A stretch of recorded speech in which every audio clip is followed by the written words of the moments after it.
Termina aí essa história com a morte de Bin Laden no Paquistão, que estava escondido no Paquistão, do lado de uma base militar paquistanesa.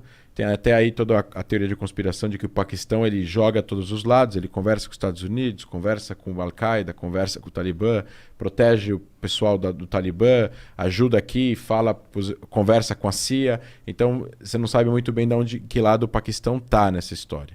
E aí, obviamente, os Estados Unidos começam a entender que a presença deles no Afeganistão ela não é eterna, e que o Afeganistão precisa criar mecanismos e governo e instituições e um mecanismo e processos para poder constituir um país no jeito que nós conhecemos aqui.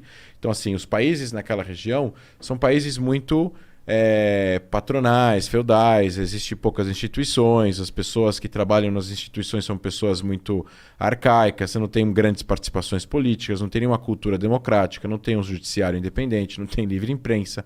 Mas eles tentaram trazer algum tipo de players para a mesa, os Estados Unidos, para fazer com que existisse um governo afegão comandado por afegãos.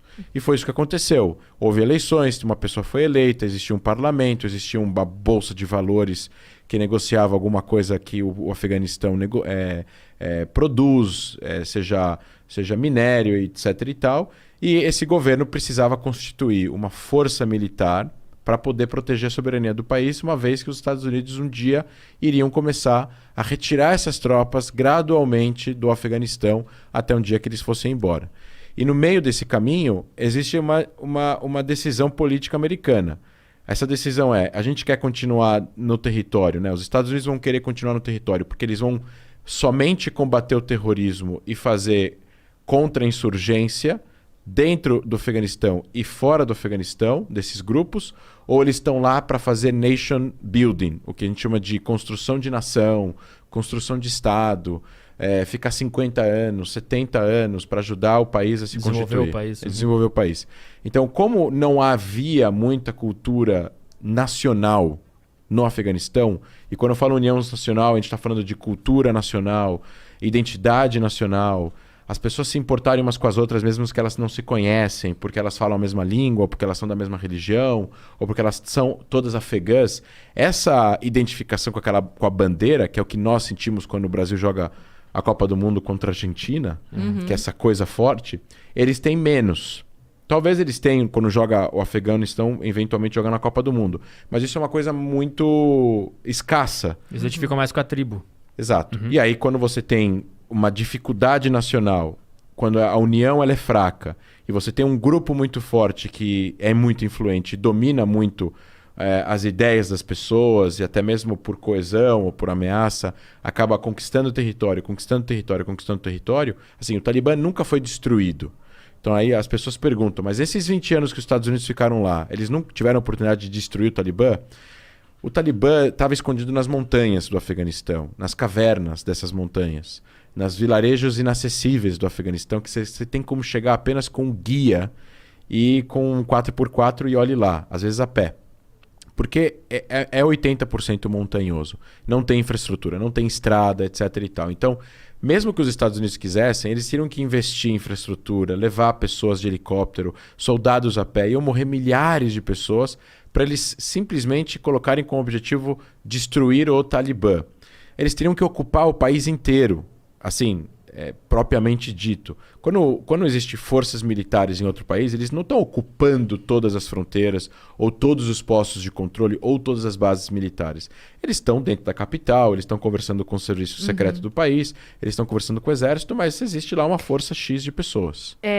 Existe um cálculo que tenta entender quantas pessoas tem? De quantas pessoas a gente está falando que estavam escondidas ou qualquer coisa assim? 60 mil. 60 mil combatentes armados. Que estavam escondidos. Não, a força talibã é em torno de 60 mil. São 60 mil combatentes, é bastante gente. São pessoas que estão dispostas a morrer na luta, que é bem diferente de uma guerra assimétrica onde o outro lado não está disposto a morrer. Isso é algo que torna o Talibã uma força relevante no Afeganistão. E aí vai de interesses dos Estados Unidos de continuar lá lutando uma guerra contra o Afeganistão. Então, em 2020... Só mais uma pergunta. Qual é a voz principal hoje? Quem é que dá a ordem hoje? O líder do Talibã, que chama Gadi, alguma coisa assim. O líder, existem alguns líderes do Talibã, existem líderes espirituais, mas é o principal, que hoje em dia que é o secretário-geral do Talibã, que eu acho que é Abu Gadi, uma coisa assim. Tá.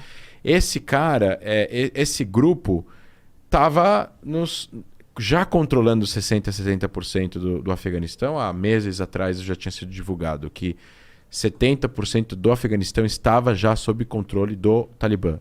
E aí, os Estados Unidos, a partir de março, abril do ano passado, ainda com Trump, eles decidem fazer um acordo com o Talibã. Eles falam assim, olha, a gente vai sair do Afeganistão e, em troca, vocês vão se comprometer que vocês não vão abrigar nenhum grupo terrorista no país e que esse grupo não vai poder... E, obviamente, eles não vão planejar nenhum ataque contra os Estados Unidos e nem interesses dos Estados Unidos na região. E o Talibã fala, tá bom, a gente concorda com esse acordo, eles assinam um acordo secreto, mediado pelo serviço secreto, e os Estados Unidos começam a planejar essa saída do Afeganistão. O Trump via a saída do Afeganistão porque o Trump, com uma visão hipernacionalista americana, ele via que não era de interesse nacional dos Estados Unidos gastar dinheiro e que morram homens americanos numa guerra que já não faz mais sentido. Porque já que o Bin Laden foi capturado e já que a Al-Qaeda foi desmantelada no Afeganistão, o que eles estão fazendo ali? Aí tem uma outra pergunta. Se você perguntar para uma pessoa que tem uma visão diferente do Trump, vai falar, não, mas é de interesse dos Estados Unidos que o Afeganistão seja uma democracia. É de interesse dos Estados Unidos que o direito humanitário internacional seja respeitado no Afeganistão. É de interesse nacional dos Estados Unidos que um regime como o Talibã não volte ao poder. Porque o outro lado, o que a gente chama de triângulo do mal, etc. e tal, ganharia mais um player no Oriente Médio. Que é meio complicado você fazer um contrato e a pessoa prometer que não vai te matar, né? Não é meio estranho isso? É tipo assim, você é do mal, você é uma pessoa má. Aí fala, tá, vamos assinar aqui que você não vai... Então, mas é que... Aí eu confio É que nas relações trato. internacionais, por isso que critico muito a forma como ele escreveu, como foi escrito. Não é ele, né? São os assessores, são os generais, é o exército. E, assim, humildemente, assim, as pessoas que trabalham no Pentágono sabem o que fazem, talvez a gente não tenha todas as informações. Mas, assim, analisando o que a gente tem disponível de informação, a forma como foi feito esse arrangement com o Talibã fortalecia o Talibã. Ele cumpria os interesses nacionais dos Estados Unidos, mas ele fortalecia o Talibã. Então isso é uma incoerência, né? Porque é um conflito de equilíbrio. Você tem um fortalecimento do interesse nacional americano para o governo republicano até o ano passado, e ao mesmo tempo você tem uma situação que vai acontecer que vai fortalecer um grupo terrorista, que é considerado o grupo terrorista mais mortífero do século XX, matou acho que 60 ou 70, não, acho que foram 180, 200 mil pessoas morreram na mão do Talibã, é mais do que o Estado Islâmico, que todos os grupos da Al-Qaeda. A Al-Qaeda matou menos que o Talibã. Então, assim, a gente está falando de um grupo que matou muita gente, que é extremamente violento e que, quando comandou o país, ele aplicou a lei islâmica ao pé da letra, na visão deles, de uma forma fundamentalista. Mulheres não tinham direitos, nem de sair de casa, nem de trabalhar, nem de estudar, tinham que cobrir a cabeça inteira com burca, dá pra ver nada. Então, assim, era um país extremamente fechado. Quem lembra, teve até um jornalista do Fantástico que foi até lá e filmou com várias autorizações. Assim, era um país extremamente complexo e fechado. O homem tinha que deixar a barba crescer, não podia raspar a barba. Exatamente, né? Até hoje, né? Agora A tua barba é curta. Eu morreria lá. Eu não sei se hoje em dia, de cara, nesse momento, você morreria, mas em 96 a 2001 você seria preso. Preso talvez preso, talvez punido, talvez você tenta chibatadas na frente de todo mundo. Alguma coisa ia acontecer com você por causa da tua barba. Quando os Estados Unidos invadem lá, eles corriam para as barbearias para tirar a barba, porque eles finalmente podiam fazer Exatamente. a barba. Né? Então o que aconteceu? Só para terminar essa parte da primeira pergunta, os Estados Unidos decidem sair e o Talibã já está fazendo a sua organização, já está trabalhando para poder controlar o país novamente. Então,